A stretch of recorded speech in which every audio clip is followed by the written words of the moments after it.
Hi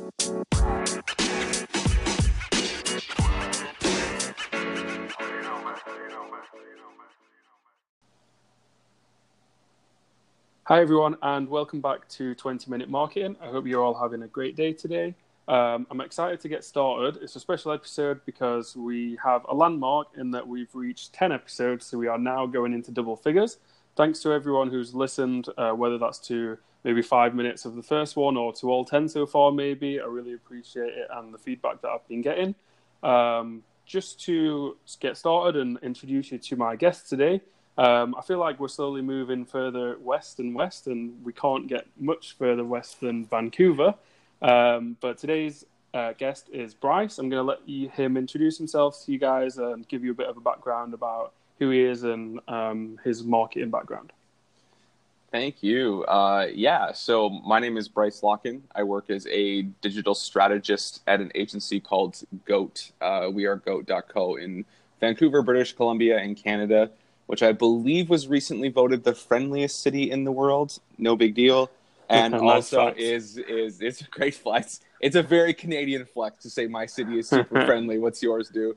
And one of the 3 best places to live. My agency, we sort of work with a lot of mid-sized companies that need to sort of modernize, rebrand, work on their web properties or digital presence. And then my role is to sort of come in, usually when that's done or when that's improved, and kind of take over and say, okay, how do we now use digital marketing strategy and digital tools to reach your business goals? So I've been doing things of that nature, marketing and business development for about 12 years now. And that's taken me from motorcycle dealerships to eBay to music stores and to agencies now finally, which is sort of where I always envisioned myself. And I am, glad to say I've spent the last year and a bit in agencies. So quite a varied and experienced background of all different types of companies. So it'll definitely be interesting to touch upon some of the things that you could provide from working in such diverse areas. So let's get started and move into the main section in just a moment. For sure.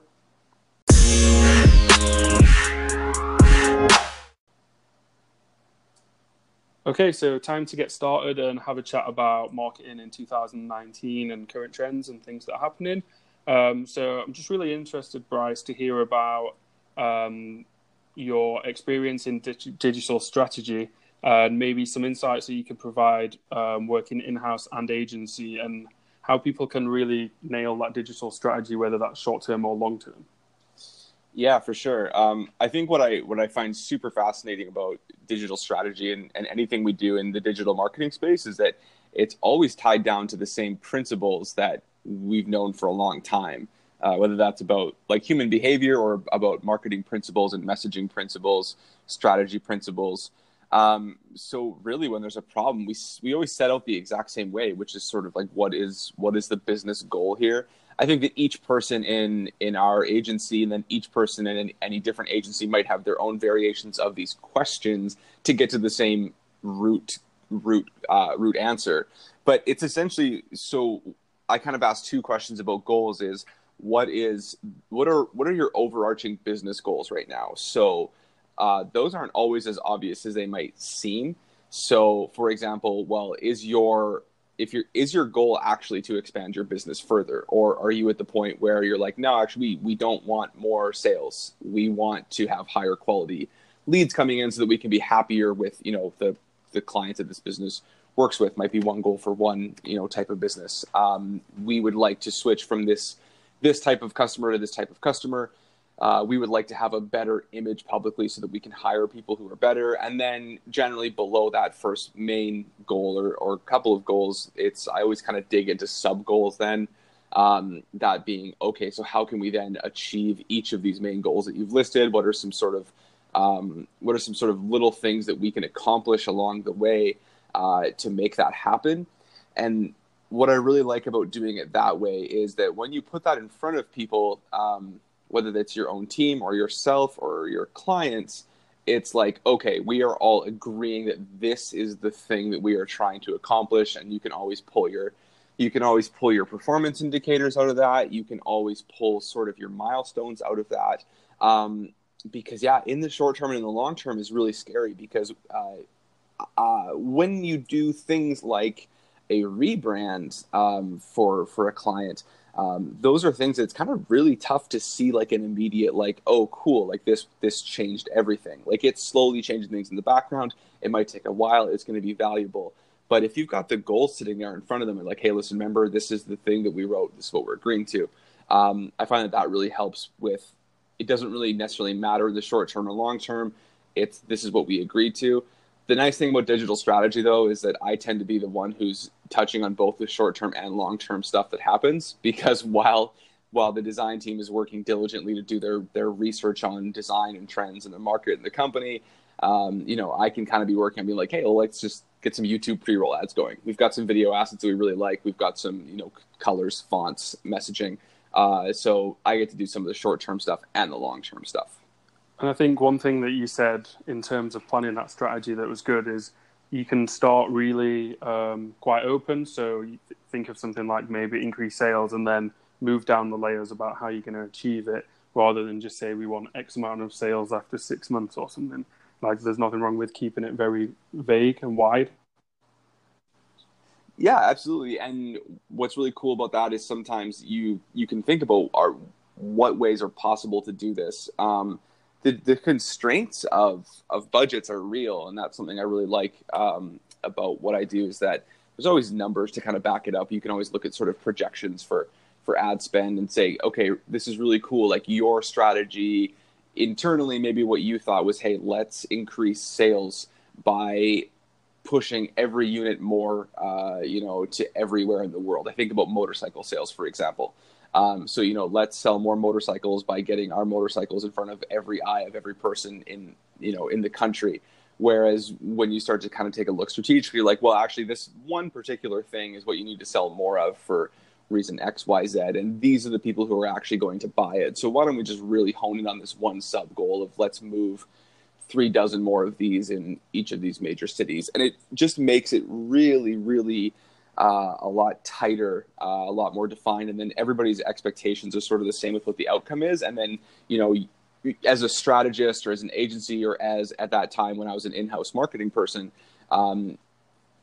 it's a big win when you say, oh, we actually moved 36 more of these motorcycles in these 3 cities. You don't have someone coming to me like, but why didn't we sell more in city 4? That's what I had my heart set on. So yeah, just defining those sub goals has so many benefits. And then I think if you get your sales team and anyone else in the business all on the same wavelength, then you all really know who you should be focusing on and how you're going to get your product in front of those people that need to see it, I guess. Oh yeah, absolutely. I think that one of my absolute favorite things to do, and it's not like it's a secret, but it seems like it's almost, whether it's time constraints, whether it's maybe a bit of ego and superiority, like, boy, do I ever ask every single person on every sales team I talk to what their customers say. Like, every time. Like, what do your customers say? What upsets them? What makes them tick? Where do they go at night when they go home? What's their family like? What do they care about beyond, like, the thing that they're buying? Like, why are they buying the thing that they're buying? And what's really interesting is your sales team is the one sitting down and having these long conversations with the people who are buying your product or your service. They're the ones who are often having lunch with them or having beers with them, and they have really keen insights. So yeah, I do love that. And then when you're giving that stuff to the sales team, when you're saying, hey, here's our sub goal there, if they want to help and they care about the mission and care about the company, then they're listening for those little things. They're saying, hey, remember we talked about moving these units in this city. I was talking to a client who lives in that city, and he said, this is the reason they don't buy that, because it's perceived as, it's perceived as too old school of a bike. It's perceived as too high of emissions. And that's really cool. We now have some data tied to, a sub goal and some insights. I think your sales team is often typically underutilized, and they're there to get information from that doesn't always get used up. It's crazy. Yeah. It is crazy how you would not ask the people who talk to the people who buy your thing every single day. Yeah. What's happening out there? like we can only take so much from a Google ad click or maybe a like on Facebook, but they're the ones that are actually pitching the product. Whether it could be days, weeks, and months that they're speaking to people. For sure. And the other thing too to remember is that if your sales team is like a relational salesperson, a relational business development person, like they've sat down with these people multiple times and they've gotten past that sort of like formality relationship. And, it depends on what the business climate is in different parts of the world. That might be speaking incorrectly for a certain country. But, generally when I'm sitting down with people, by the time we've had lunch or drinks a couple times, like I know things about their family and I know things about what makes them tick, and they're far more willing to open up and be like, look, I just need you to know that like that first email you sent me was garbage. It was embarrassing. And you can't really get that, like you said, from a Google click or from like a first informal email. So yeah, I love pulling from the sales team, and it's something that we'll do quite early on in the strategic process is, okay, let's talk to the salespeople. Let's talk to the customer service people. Let's see what's going on in their world. I think that's a great digital strategy tip. I'm sure some people have used it before, but for anyone that hasn't, definitely reach out to someone who's on the phone, picking up calls or answering calls or making calls and find out what they think. And then in terms of maybe like content or that side of strategy, do you have anything that you think is working really well right now, or where you see the industry heading, or what you maybe just enjoy doing? Yeah, so for me, one of the things that I've seen, and I harp on this a lot, is speaking from the small business world, small and medium business. So back when I was someone who was doing in-house, marketing strategy or in-house digital strategy, is you see a lot of sort of this treating content as a throwaway or treating, social media as a throwaway. I think of them as very, very intertwined entities. So if I was to write a social plan, I tend to think about how are we writing content for this specific month, this specific event, this specific goal, and how is that going to be longer form and higher end. But the one thing I would say is that if a business is going to tackle content, like we have to get out of this mindset of like churning out content like there's no tomorrow and thinking that it's going to help us. For a couple of reasons is you can write really good content for SEO. If you want to do your research, you want to use SEO tools. I mean, you can jump into a tool like AppSumo or, SEMrush, and you can take a look at keywords and trends and content gaps and whatever. But if you're doing sort of long form relational business and you're not, anything but e-commerce or a really sort of inexpensive, low barrier product, your content has to be something that actually matters to the people reading it. And am I allowed to swear on your podcast? Sure. One of the things that we ask ourselves all the time is who the fuck cares? Like, and in an actual sense, like in everything we do, like who cares? It doesn't matter if we, the agency, feel really good about the content that we're doing. What really matters is, does this matter to the end recipient of the content? Is this going to be entertaining to them? Is this going to be value to them? And writing another listicle in this massive universe of top 5 reasons for this thing that's not specific to a role, that's not localized, that's not interesting, that's not valuable, is just adding noise to this whole content marketing thing.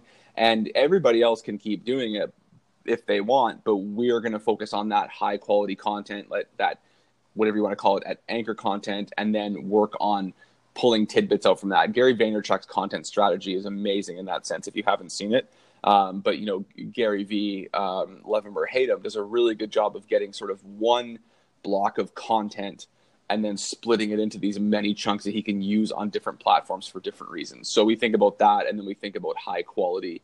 Is this actually valuable, and is this going to reinforce that this brand has like authority, knows its customers, or whatever, again, tied to a goal with the theme of the content. And I think, that's a good point, because I'm like, I kind of wonder what I need to write about.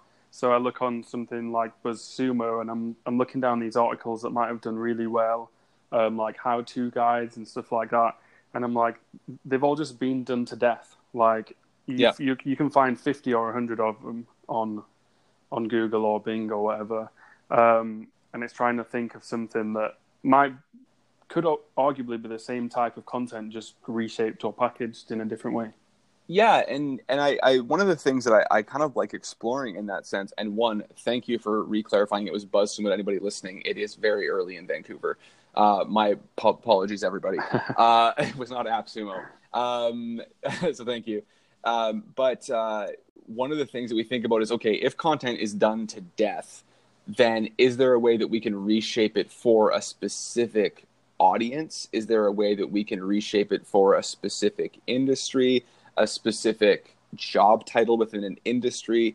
Because again, if you're trying to do very specific things, right, for those very specific people, like think about the end user, will they actually care? So I would much rather put my time into writing an article called, top 5 best practices for Maybe students or yeah, so yeah, or a like different category of people. yeah, like what should motorcycle dealership owners know about content marketing versus content marketing for motorcycles? You're writing to that specific audience, or what should a motorcycle dealership in Lower Mainland in Vancouver know? Because we have different weather, we have different emission standards in different places. And so when you start doing that, I would rather write that article for 3 cities or 3 different job titles than write some big sort of lazy seeming almost thing, and Yeah. just be like, I hope this gets picked up by the Googles. But pro tip, it's not going to. And chances are someone like Forbes or The Guardian or someone like that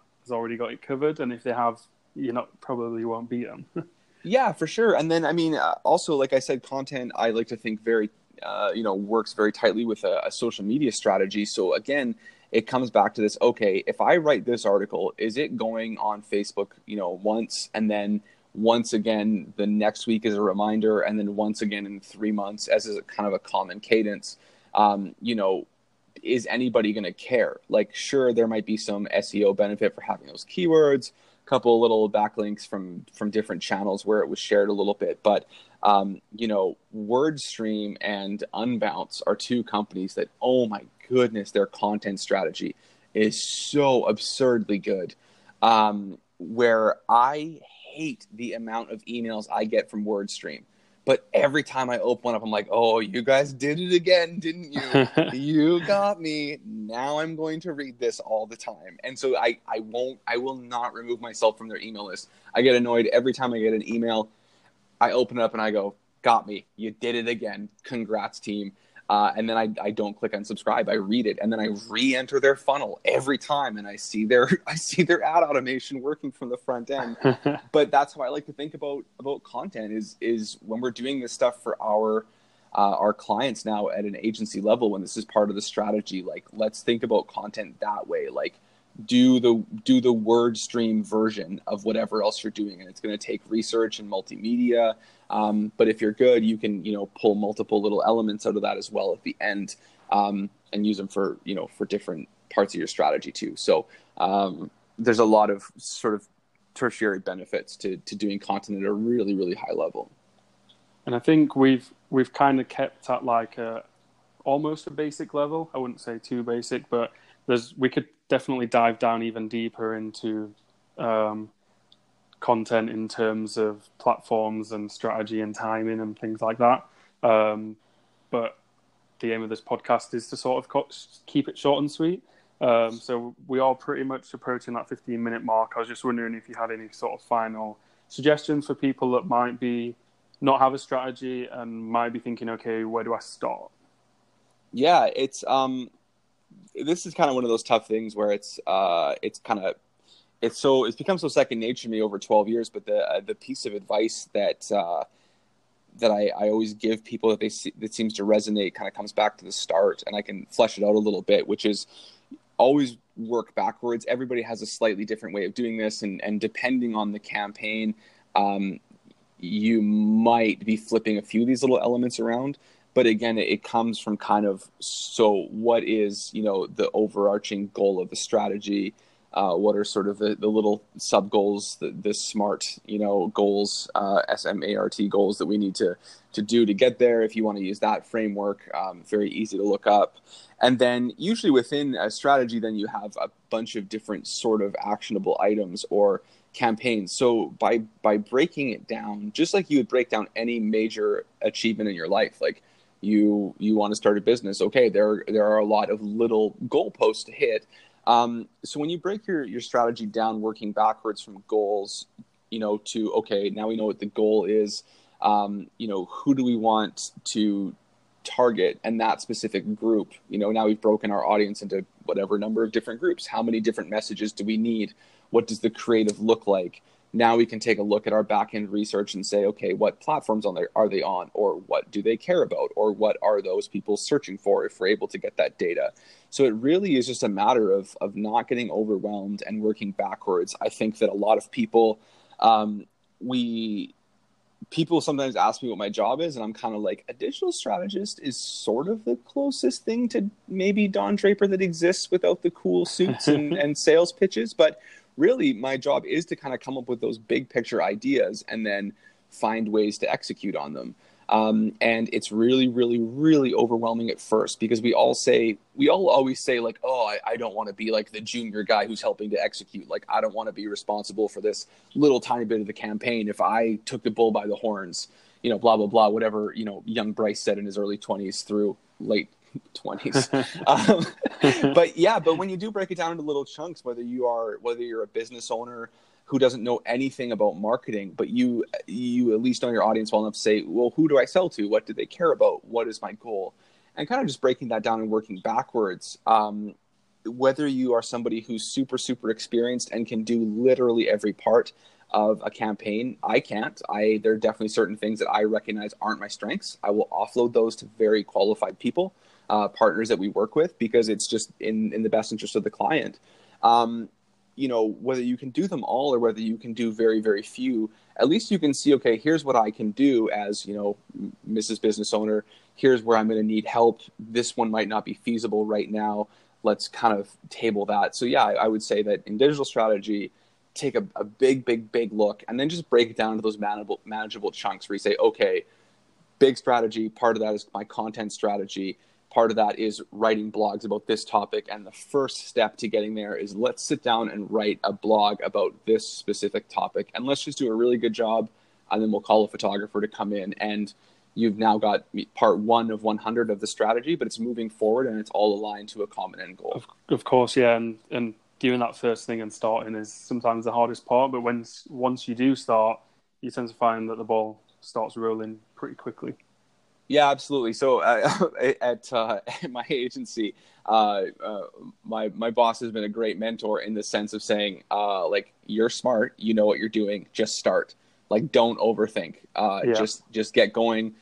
We do really good work. You have a really good team behind you. Like, nothing ever ugly is going to come out of our creative department. Nothing is going to get by that has bad copy, because we have these checks and balances. But yeah, same thing with strategy. Again, whether you're a digital, whether you're a digital strategist, whether you're an owner, break it down and just start. Because like you said, once that first piece happens and you go, okay, we got this. Moving forward, what is the next part of this whole thing that we're going to do to get towards the end? And your strategy is going to change, because no one can execute on an entire big long-term strategy in a day. The market's going to change. Your customers will change. You'll add new products, new services. You'll lose people. You'll gain people. And and just kind of keeping it fluid if you need to is also something I like to keep an eye on it and check in. Yeah, that's a great way to sort of summarize. Just get started. So thanks. Go ahead. Oh, I was going to say, my first boss at my first big boy job had this really great banner on behind his desk, and it said, continuous improvement is better than postponed perfection. And in the context of what I do and what my team does, that doesn't mean you get to start at zero and do a bad job. But it means that, we're not brain surgeons. And if it's 99%, and then I can go into the back end and tweak, one little spacing thing on a Facebook ad, or we can rotate out the creative, it's great to just get going and just keep improving. Yeah. All right. We'll leave it at that for the main section. And then we'll be back just for the final section about some graduate advice in a moment.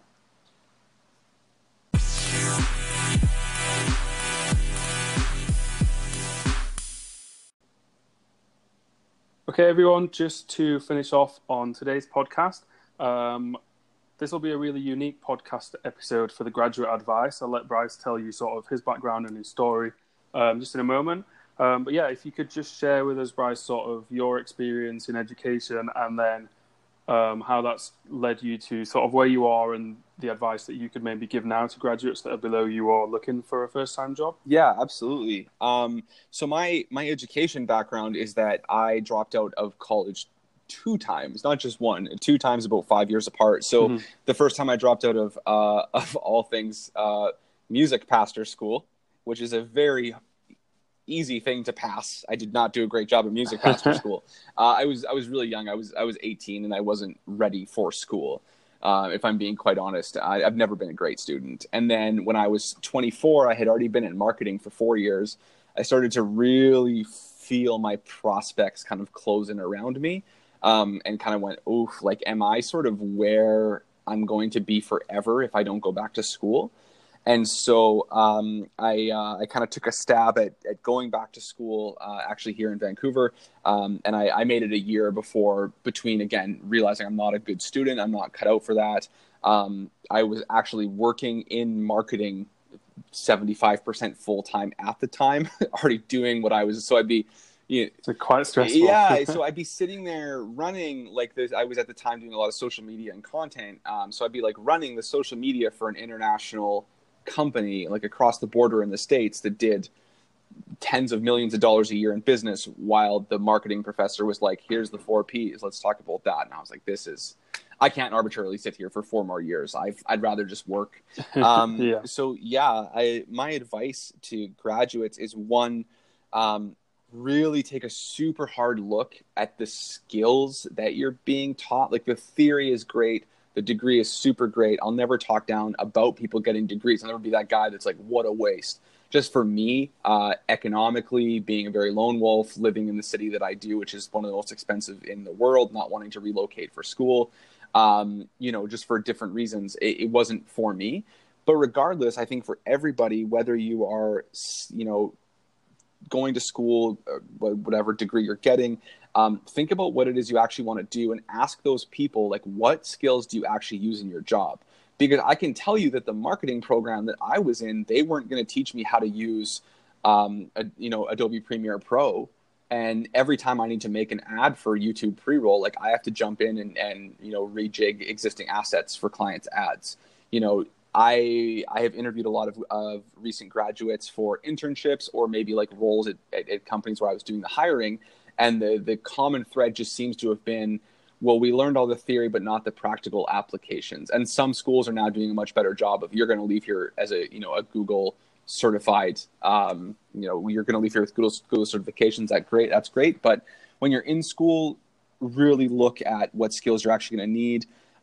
As soon as you're doing projects, like every project, every job that you have, like, keep your stats. Like, I can say statistically that in my first marketing manager role at a motorcycle dealership, I cut our ad spend by, $220,000, which was 50%, and leads increased roughly 30% in that time.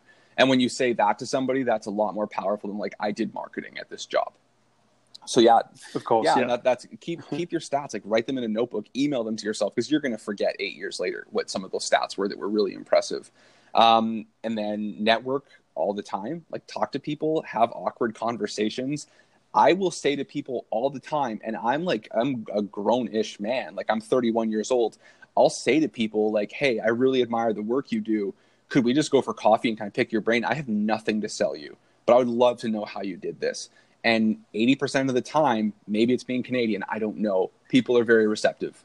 They're very helpful. So yeah, have awkward conversations, like, fail, keep your stats. And if you're like me and you didn't graduate, you are going to be hindered. It's just a reality. People are going to throw your resume out far more than they're going to throw other people's resume out, skills or no skills. So you're going to need to be willing to take risks, move cities, which I've done 3 times, and sort of just slowly work and climb that ladder and gain the trust of people. But if you work hard and dedicate yourself to your craft, that experience and those risks might even make you better than what you do than some of your peers down the line. If they don't take those risks, because risk and change is very, very good for the brain once you can get good at managing it.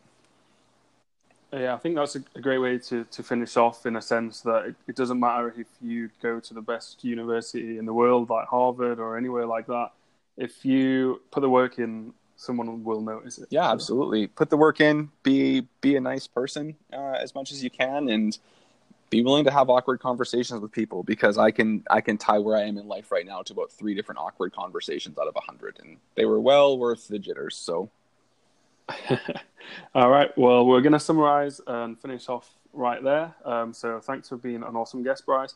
I hope everyone has enjoyed the episode and continues to keep listening. Thank you. Thank you.